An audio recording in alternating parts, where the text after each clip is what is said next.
জামাল ভুঁইয়ার নেতৃত্বে এগিয়ে যাচ্ছে বাংলাদেশের ফুটবল। বাংলাদেশ ক্যাপ্টেন প্রেস কনফারেন্সে বলেছিলেন সিঙ্গাপুরের বিপক্ষে জিততে সব কিছুই করতে চান। দারুণ একটা কিক নিলেন এবং বল সোজাসুজি ছোট পোস্টে।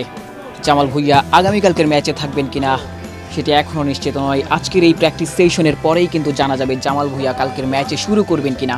আপনারা দেখতে পাচ্ছেন বাংলাদেশ দলের অনুশীলন এবং এই মুহূর্তে অনুশীলনে অংশ নিয়েছেন বাংলাদেশ দলের ২৬ সদস্যের প্রতিটি ফুটবলার। এখান থেকে কিন্তু ২৩ জনের স্কোয়াডটা ঘোষণা করবেন হাভিয়ার কাবরেরা।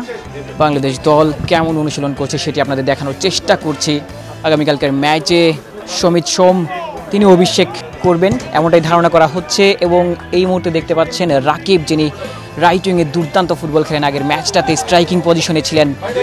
এই মুহূর্তে রয়েছেন সমিত সোম এবং কাজিম শাহ, তারা একই সাথে আসলে শুরু করেছেন। হামজা দেওয়ান চৌধুরীকে আপনারা দেখতে পাচ্ছেন। হামজা দেওয়ান চৌধুরী তিনি কি দারুণ একটা কিক এবং বল পোস্টে।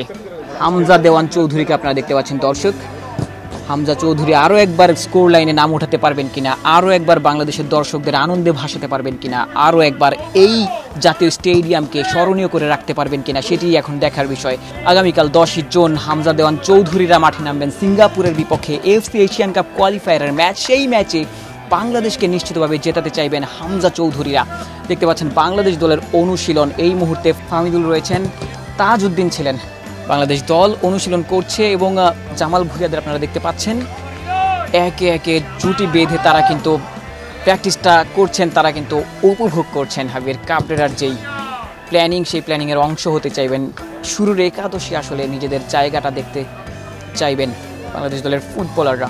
দারুণ একটা practice session.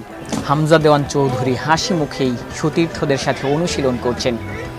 English premier league খেলা একজন ফুটবলার এই মুহূর্তে ঘরের মাটিতে জাতীয় স্টেডিয়ামে অনুশীলন করছেন। 10ই জুন সিঙ্গাপুরের বিপক্ষে মাঠে নামবেন।